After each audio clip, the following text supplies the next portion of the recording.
এই মুহূর্তে গোটা বিশ্বের চোখ আটকে আছে মাত্র দুটি দেশের দিকে, মার্কিন যুক্তরাষ্ট্র এবং ইরান। প্রশ্নটা খুব সোজা, কে আগে আঘাত করবে? আর সেই আঘাত কি শুধু এই দুই দেশের মধ্যেই সীমাবদ্ধ থাকবে? কারণ ইতিহাস বলছে আমেরিকা ইরান সংঘর্ষ মানেই পুরো মধ্যপ্রাচ্যে আগুন। জিওপলিটিক্সে আপনাকে স্বাগত। প্রথমেই আসি, কেন হঠাৎ এত ভয়ঙ্কর পরিস্থিতি? গত কয়েকদিনে এমন কিছু পদক্ষেপ নেওয়া হয়েছে যা সাধারণত কূটনীতির ভাষা নয়, এগুলো যুদ্ধের সংকেত। মার্কিন যুক্তরাষ্ট্র ইতিমধ্যেই মধ্যপ্রাচ্য ও ইরানের আশপাশের একাধিক সামরিক ঘাঁটি থেকে তাদের সেনাদের সরিয়ে নেওয়ার নির্দেশ দিয়েছে।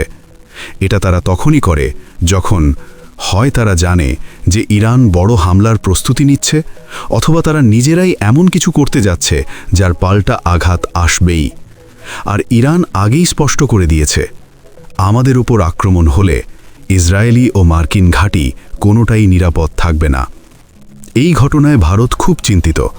এখানে ভারত শুধু দর্শক নয়, এই খেলায় ভারতের বড় স্বার্থ জড়িয়ে আছে। ইরানের চাবাহার বন্দর ভারতের জন্য একটি কৌশলগত লাইফলাইন।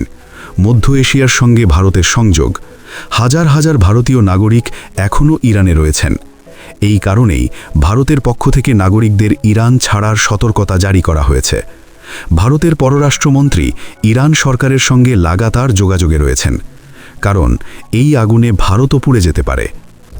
এখন আসা যাক সেই মানুষটির কথায়, যিনি এই আগুনে বারবার পেট্রোল ঢালছেন, ডোনাল্ড ট্রাম্প। ট্রাম্প সাধারণত অনেক কথা বলেন, কিন্তু এবার তিনি যা বলেছেন তা খুবই বিপজ্জনকভাবে হিসেবেই। তিনি সরাসরি ইরানের বিক্ষোভকারীদের প্রকৃত দেশপ্রেমিক বলে আখ্যা দিয়েছেন। তিনি বলেছেন, খুনি ও নির্যাতনকারীদের নাম লিখে রাখো, তাদের বড় মূল্য দিতে হবে। এর মানে কি?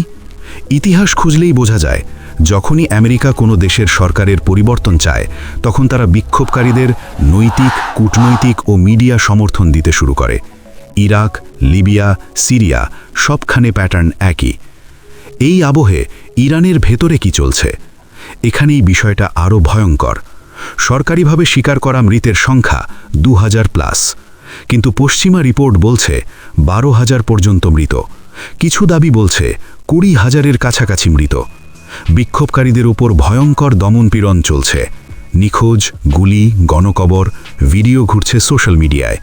এখানে দুটি সম্ভাবনা রয়েছে: 1, মানুষ ভয়ে ঘরে ফিরে যাবে; 2, অথবা ক্ষোভ বিস্ফোরণ হয়ে সরকারের পতনের দিকে যাবে। আর এই দ্বিতীয় সম্ভাবনার দিকেই তাকিয়ে আছে আমেরিকা ও ইসরায়েল। কিন্তু ইসরায়েল কি চুপ থাকবে? এই প্রশ্নটার উত্তর লুকিয়ে আছে একটি ছোট কিন্তু গুরুত্বপূর্ণ ঘটনায়। ইসরায়েলের প্রধানমন্ত্রী বেঞ্জামিন নেতানিয়াহুর বিমান গিয়ে নেমেছে গ্রিসে। আপনার যদি মনে থাকে তাহলে দেখবেন 2024 সালে ইরানে হামলার ঠিক আগে একই ঘটনা ঘটেছিল। কারণ খুব পরিষ্কার, ইরান যদি পাল্টা আঘাত করে তাহলে তেল আবিব নয়, সরাসরি নেতানিয়াহুর বাসভবন লক্ষ্য হতে পারে। প্যাটার্নটি আবার ফিরে এসেছে। ভারতে অবস্থিত ইরানি দূতাবাস একটি অস্বাভাবিক টুইট করেছে। তারা বলছে, বিশ্ব নীরব থাকলে বিপদ কমবে না, বরং আরও বাড়বে।